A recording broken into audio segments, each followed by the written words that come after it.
The note was 3 words long, and it still managed to stop my heart cold in my chest. I found it just inside my door, like it had been slipped underneath while I was rinsing dishes in the sink. I almost stepped on it without looking. I thought it was a flyer for pizza delivery, the kind that gets pushed under every door in a building like mine. It wasn't. It was my real last name, written in handwriting I didn't recognize, on a piece of paper folded into a small, deliberate square, like whoever wrote it had taken their time. Denholm. Nobody in this city was supposed to know that name. Nobody in this city was supposed to know I existed at all. Not really, not as the woman I used to be. For 10 months, I had been Mafia Boss. I picked the last name off a coffee shop receipt the week everything fell apart, because it was the first thing in front of me that didn't feel like a lie waiting to get caught. Voss paid rent on time. Voss picked her son up from school with a smile that never wavered in front of him. Voss worked nights doing the books for a small logistics company that didn't ask too many questions about her references, because the man who hired her needed someone fast with numbers and didn't care much about irregular hours or thin paperwork. Denholm was the woman I used to be. Denholm had built something real, a mid-size accounting firm with her name on the door, a partner named Ellis Rourke who she trusted with everything, including access to accounts that should have required 2 signatures instead of 1. He used my trust the way people like him always do, quietly, patiently, until it was too late to matter. He moved client money somewhere it was never supposed to go, and by the time anyone noticed, the paperwork said it had been my idea, my signature, my scheme. I didn't wait around to find out how convincing a forged signature could be in front of a jury. I had a 6-year-old son who still believed the world was fundamentally kind, and I wasn't going to be the reason that belief got tested in a courtroom before it needed to be. My college friend Priya knew someone who built identities fast, quiet, and clean, the kind of new life that comes with a new social security number and instructions never to look back. So I left before anyone could formally accuse me of anything, which also meant I left before I ever had the chance to formally defend myself. Some nights, lying awake in the dark, I told myself it made me a coward. Other nights, usually the better ones, I told myself it made me the only parent my son had left standing, and cowardice is a luxury people in my position don't get to afford. I triple-checked my locks every single night. Not twice. Never twice. Twice never felt finished, like leaving a sentence hanging in the middle. I kept a backpack by the door at all times, 2 changes of clothes for each of US, whatever cash I could spare folded into an envelope, and my son's stuffed rabbit tucked on top. Because if we ever had to leave in the middle of the night, I refused to be the reason he left that rabbit behind. I had memorized every exit in every building I regularly walked into, the way other people memorize song lyrics without even trying. And for 10 months, all of it had worked. Nobody had knocked. Nobody had called. Nobody had found me, or so I'd let myself believe, until a folded square of paper with my real name on it landed on my kitchen floor, and I understood, all at once, that whoever had written it hadn't needed to knock at all. They'd simply needed to know exactly where I slept. There's a particular kind of quiet that settles over an apartment once you've decided it's the safest place you know. Mine had that quiet. The radiator ticked at the same hour every night. The neighbor upstairs always ran her shower at 10:15. My son slept with his door cracked exactly 4 inches, no more, no less, because full darkness scared him and a fully open door let in too much hallway light. I had memorized all of it the way soldiers memorize terrain, because knowing every small pattern in a space meant I would immediately notice the one thing that didn't belong. That folded square of paper didn't belong. And the second I understood what it was, the whole quiet apartment stopped feeling safe at all. If you've ever had to build an entire new life out of nothing but fear in a coffee shop receipt, I need you to stay with me through this one, because I promise you, this note was only the first crack in 10 months of silence I had convinced myself I'd earned. Go ahead and subscribe right now, because what happened next didn't just threaten to expose who I really was. It meant somebody out there already knew precisely how to reach me. I didn't sleep that night. I sat at my small kitchen table with a note in front of me, turning it over in my hands like it might explain itself if I stared long enough, the way you stare at a math problem hoping the answer will simply appear. Around 1 in the morning, I called Priya, because Priya was the only person left on Earth who knew both versions of me, the woman I used to be and the one I'd built out of necessity to survive. She told me it was probably nothing. Maybe an old neighbor with a grudge, maybe a mix-up, somebody's mail delivered to the wrong door in a building full of strangers.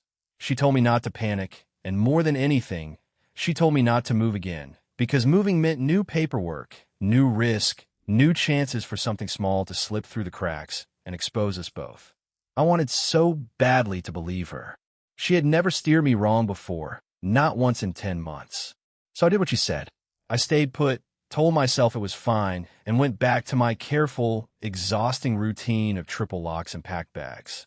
What I didn't know yet, couldn't have known yet, was that 2 floors above me, in a unit that took up nearly the entire top corner of the building, a man named Damien Cross had already started noticing things about me that I believed were perfectly hidden.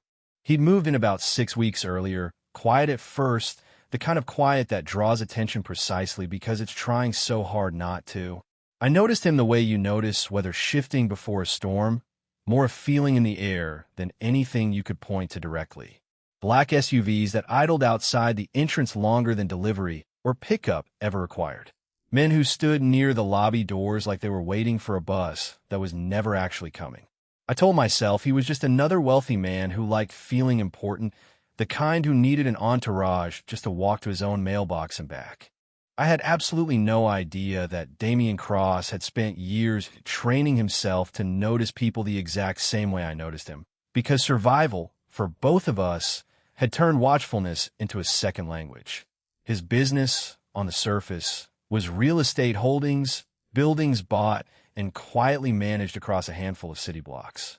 Underneath that surface was something else entirely, a network that settled old debts and protected those same blocks from a rival organization that wanted to swallow them whole, a group people around the neighborhood only ever mentioned in low voices, if they mentioned it at all, calling it simply the Kessler operation.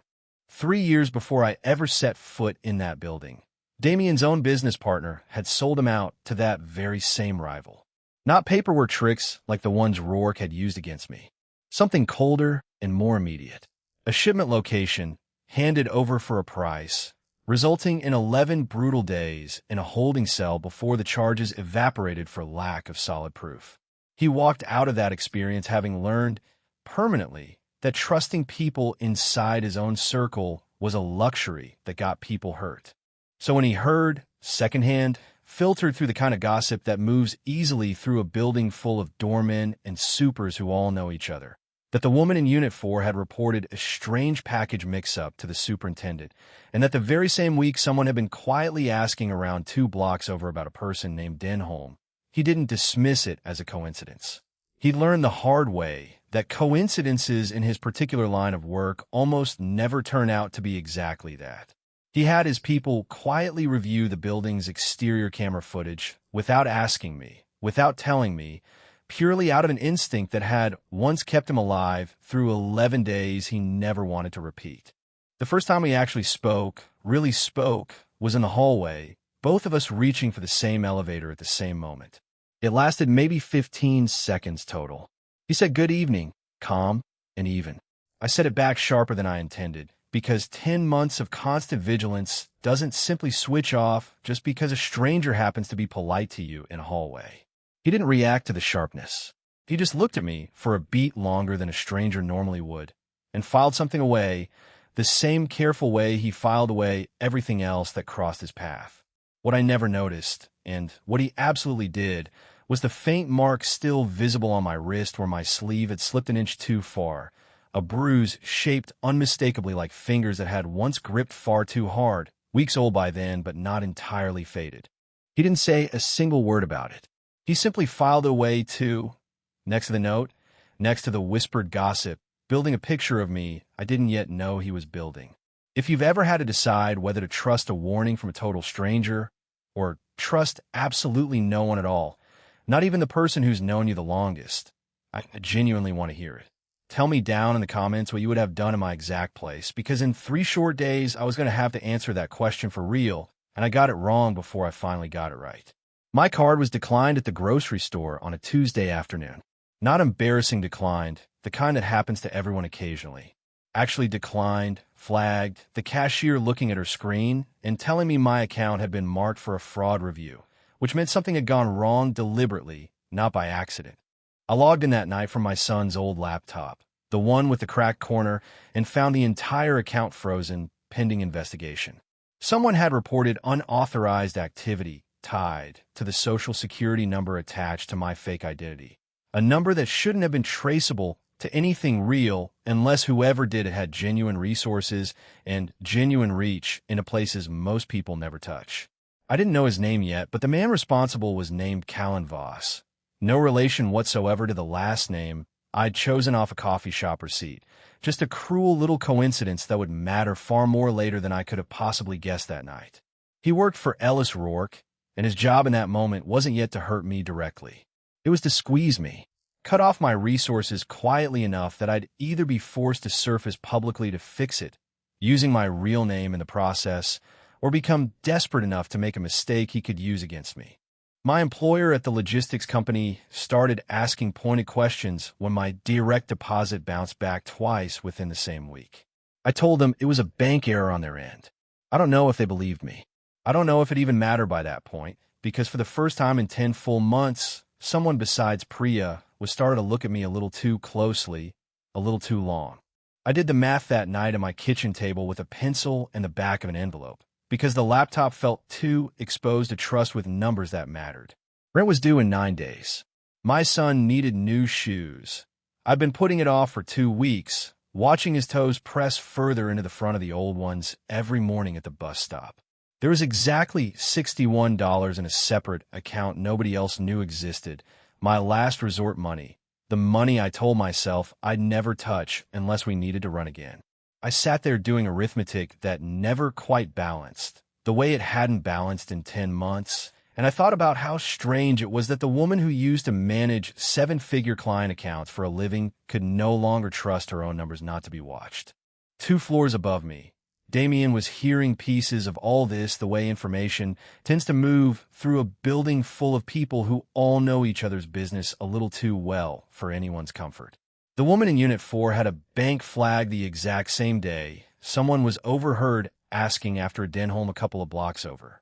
He didn't fully understand yet why any of it mattered to him personally.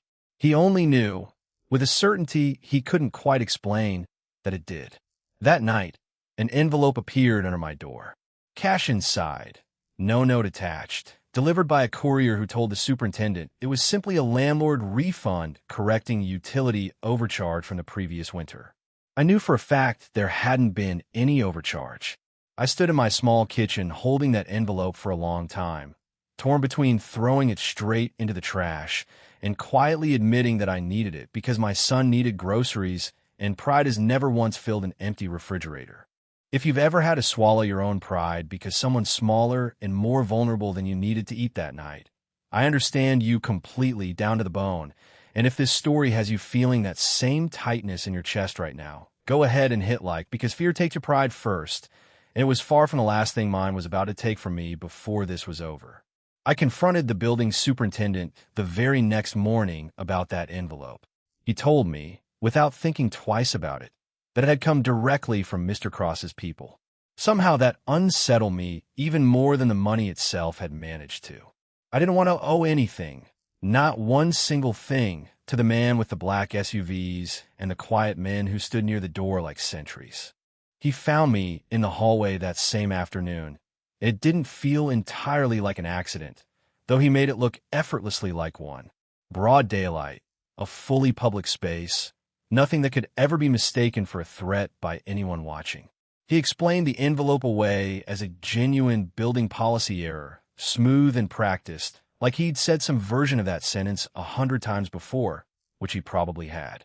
I didn't believe a single word of it, and I told him exactly that, sharp and guarded, the same tone I'd used the night we shared that elevator. He didn't push back. He simply looked at me like he respected the pushback far more than he would have respected polite gratitude, and something small shifted in that exchange, planting the first quiet seed of something that wasn't fear at all.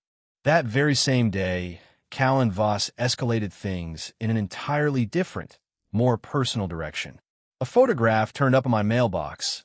No note attached. No explanation offered or needed. My son, captured at school pickup, photographed from across the street. No contact made. No threat spelled out in words.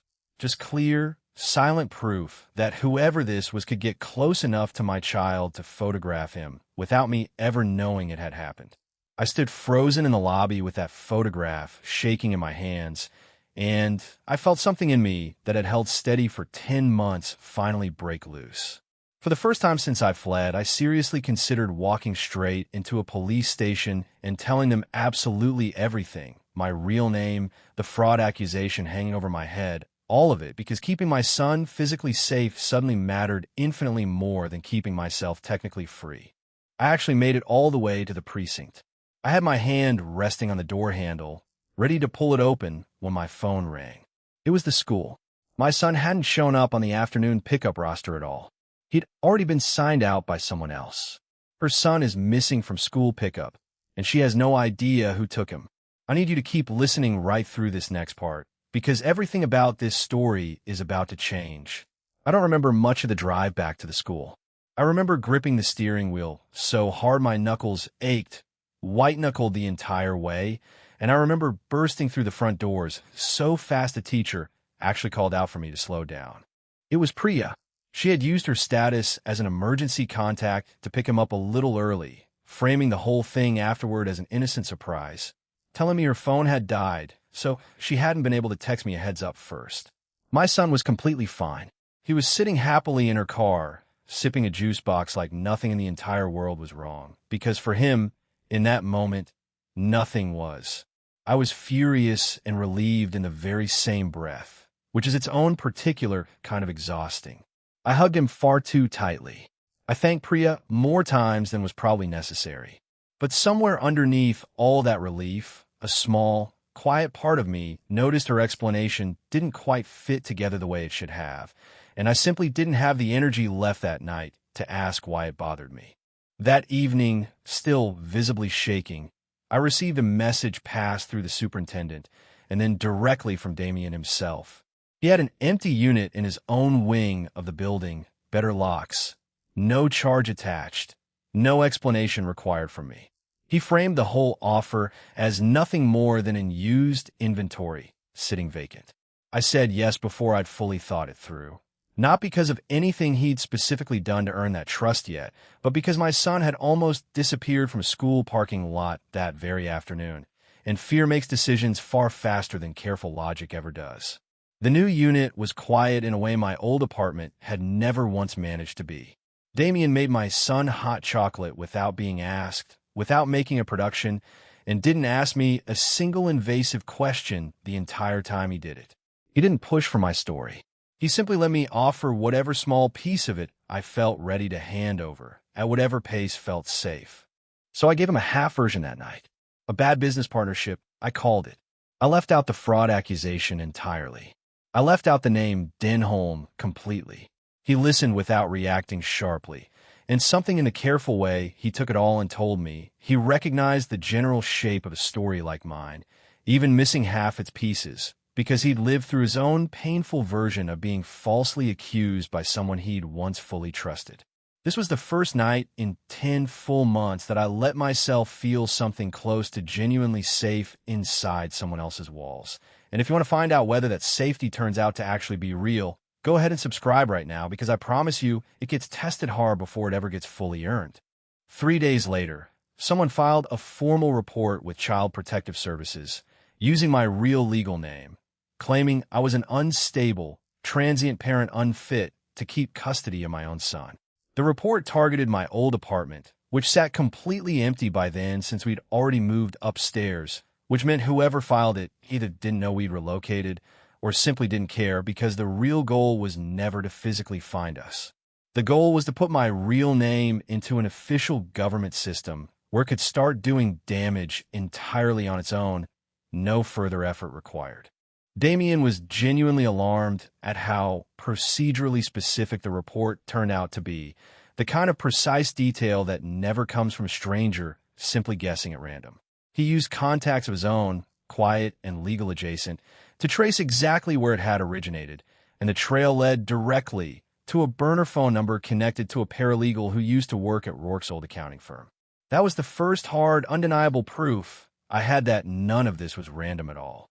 It was connected directly and deliberately to the exact life I'd fled 10 months earlier.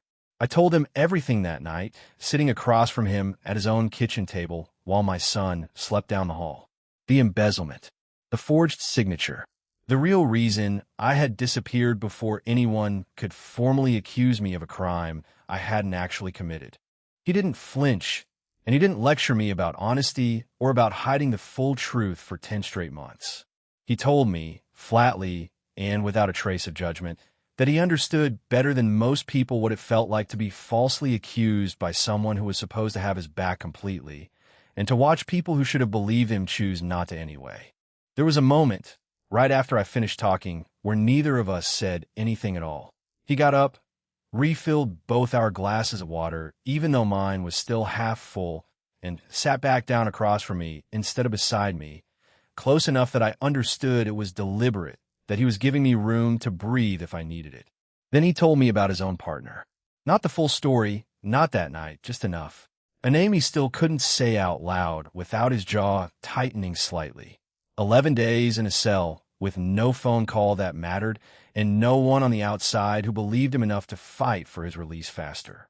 He said it plainly, without asking for sympathy, the way you'd describe whether you'd survived a long time ago. I understood, listening to him, that he wasn't offering me comfort so much as he was offering me proof. Proof that betrayal from someone close didn't have to be the end of the story, only a particularly ugly chapter in the middle of it. That was the exact moment something between us shifted, quietly but permanently, from simple convenience into something closer to real trust, built entirely on honesty instead of on rescue. What I couldn't see, because I had absolutely no reason to look, was a payment transfer notification landing quietly on Priya's phone that same week. Confirmation of money she had already received, proof of a betrayal I still had no idea was sitting right beside me the whole time. Mara had just handed her real secret to a man she still wasn't entirely sure she could trust. Would you have told him too? Or kept hiding a little longer? Tell me below, because I honestly still don't know if I made the right choice that night, only that I couldn't keep carrying it alone anymore. The story broke publicly less than a week later. My real name, the fraud allegation hanging over my head, all of it, posted to a local community group online, framed carefully as a friendly warning to neighbors about who exactly was living among them. My employer placed me on unpaid leave pending clarity, a phrase that meant absolutely nothing except that they didn't want the trouble attached anywhere near their company name. Even a few residents in Damien's own building started quietly asking questions about the woman staying in his private wing. I felt every single door I had left slowly, deliberately closing around me. Damien didn't ask me to hide, or disappear, or lie low until the whole thing blew over on its own. He stood beside me, publicly, at a building tenants meeting where frustrated residents wanted real answers. And in doing that, he spent some of the carefully maintained low profile he'd worked years to protect, because being seen standing up for me meant being seen, period. A genuine risk for a man whose actual business absolutely depended on staying unnoticed by almost everyone. That was the night I fully understood he wasn't protecting me out of habit anymore. He was actively, deliberately choosing to. Later that night, alone at the small desk in the guest room, I went digging back through old email backups, searching for anything that might finally prove the signature on those fraud documents hadn't actually been mine. Instead, I found a wire transfer confirmation I didn't recognize at all, sent to an account I slowly, sickeningly realized belonged to Priya, dated the exact week the public smear campaign against me had first started. I didn't confront it that night. I just sat there in the dark and felt the ground quietly shift underneath everything I thought I understood about who was actually safe to trust. Everyone in her life was starting to turn away, except the one man she'd been specifically warned to fear from the very beginning. If this story has you fully invested right now, share it with someone who genuinely needs the reminder that loyalty was never really about how long you've known someone. I confronted Priya 2 days later, and the whole thing unraveled faster than I ever expected it to. She didn't even try to deny it. She was drowning in debt of her own, quietly, for months, and at some point Callan Voss had approached her directly with a simple offer. Feed him information quietly and steadily, in exchange for her own silence being bought outright instead of her safety ever being threatened. She'd handed over my daily patterns, my son's exact school schedule. She'd even helped shape the specific wording used in the False Child Protective Services complaint. Suddenly, every single piece of advice she'd ever given me over 10 months rearranged itself completely in my memory. Don't call the police. Don't move again, whatever you do. The conveniently dead phone battery on the exact day my son was signed out early without warning. None of it had been simple incompetence. It had all been quiet, deliberate, small-scale sabotage, carefully dressed up as genuine friendship. She wasn't cruel about any of it, sitting across from me. She was ashamed and scared and desperate in a way that somehow made the betrayal hurt even worse than outright hatred would have, because I understood exactly what raw desperation could make a person do. I've been running from my own version of it for 10 straight months myself. For the first time since fleeing my old life, I had nowhere left that felt automatically safe, except the man 2 floors up whose real business I still barely fully understood, even after everything he'd already done for me. I sat with Priya in silence for a long time after she finished talking. She kept apologizing in small fragments, half sentences that trailed off before they finished, and I kept waiting to feel something clean and simple, either forgiveness or hatred, anything with an edge to it. Instead, I just felt tired, the specific kind of tired that comes from realizing the story you told yourself about your own life had a hole in it the entire time, and you're the only one who never noticed. I told her I needed her to leave. I didn't tell her not to come back, because I genuinely didn't know yet whether I meant that or not. That same week, Damien's people confirmed something that instantly turned my personal nightmare into something much bigger than either of us had fully realized yet. Rourke's people had been quietly in contact with the Kessler organization, Damien's own longtime rival, which meant the fraud case chasing me and the territorial war Damien had been fighting for years were somehow, impossibly, the very same fight wearing 2 completely different faces. The person she trusted most turned out to be the one who sold her out completely, and now the danger closing in on her was about to collide with something far bigger than either of us ever expected. Stay with me right here, because it's about to come to a head fast. Rourke was running out of time and options fast. A journalist had started asking pointed, uncomfortable questions about the original embezzlement case, which meant the pressure to make me permanently disappear, one way or another, had never been higher than it was right then.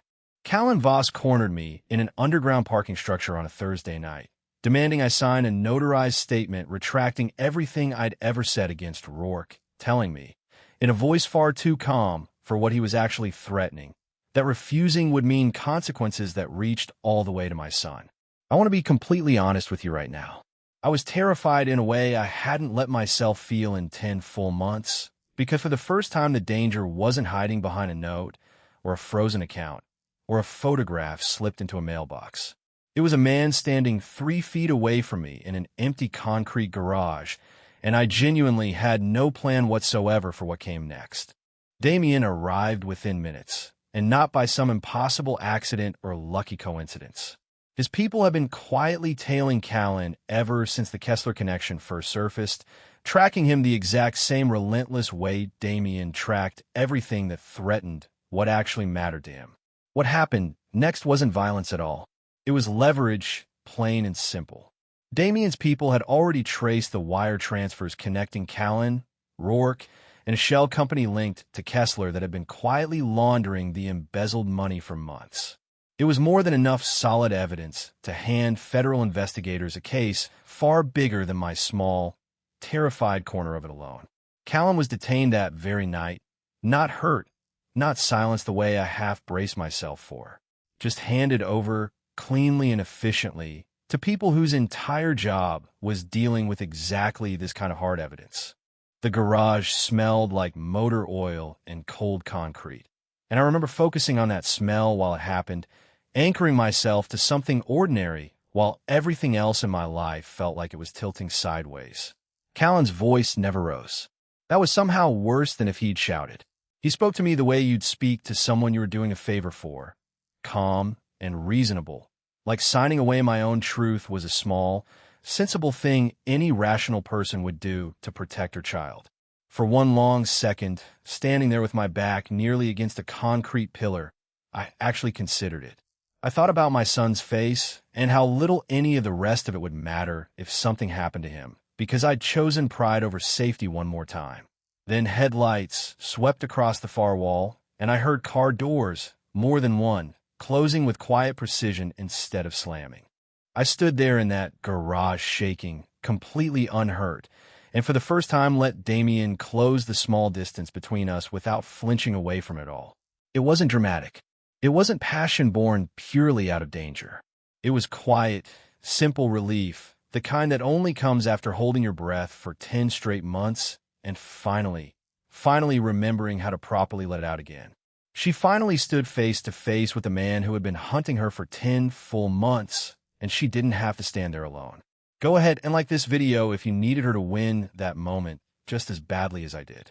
Everything unraveled fairly quickly after that night. With Damien's evidence combined with the journalist's ongoing reporting, Rourke's entire embezzlement scheme collapsed publicly within just a few weeks. I was officially cleared. My real name came back to me without any fraud charge attached to it anymore, and eventually I was even able to reopen my accounting license under the exact name I'd spent almost a year running from. I didn't try to destroy Priya, even though some nights I genuinely wanted to. I reported the tampering to the proper authorities as evidence, since it was directly relevant to the larger case, but I made a deliberate choice not to pursue anything further against her personally. It wasn't quite forgiveness, not really. It was simply deciding that vengeance wasn't a debt I actually owed to anyone, least of all to myself. Damien's ongoing conflict with the Kessler organization resolved itself in ways I honestly never asked too many detailed questions about, because that part of his life was entirely his to manage on his own terms, not something I needed folded permanently into mine. What I remember most clearly, even now, is the day he offered me space in his building again, on the exact same simple terms as before. Free. No strings attached whatsoever. And for the first time in 10 full months, I was the one who actively chose to stay, not because I had absolutely nowhere else left to go, but because I genuinely, finally wanted to. There was no proposal that day. No sudden wedding. Just me, sitting at a small desk in an apartment that finally, truly felt like mine, signing a brand new lease under my real name for the first time since the night I'd fled the life I used to have, while Damien stood quietly in the doorway watching, patient, in absolutely no hurry to rush what we'd carefully built together, one honest piece at a time. My son doesn't remember most of what happened that year. He was 6, and children that age remember feelings more than facts. So what he carries forward is simply the memory of hot chocolate in a stranger's kitchen that eventually stopped being a stranger's kitchen at all. Some mornings I still triple-check the locks out of pure habit, even though I no longer need to. Old fear doesn't leave all at once. It fades slowly, the way a bruise does, changing color before it finally disappears completely. But I sleep now. Most nights, I actually sleep straight through until morning, and after everything, that alone still feels like the biggest victory of all. I signed my real name for the very first time in 10 full months. What do you think happens next for the two of us? Tell me down below, and if you've stayed with me this far, go ahead and subscribe because this isn't the last story I have to tell you, and I promise you, the next one starts with a knock on a door that should never have opened in the first place.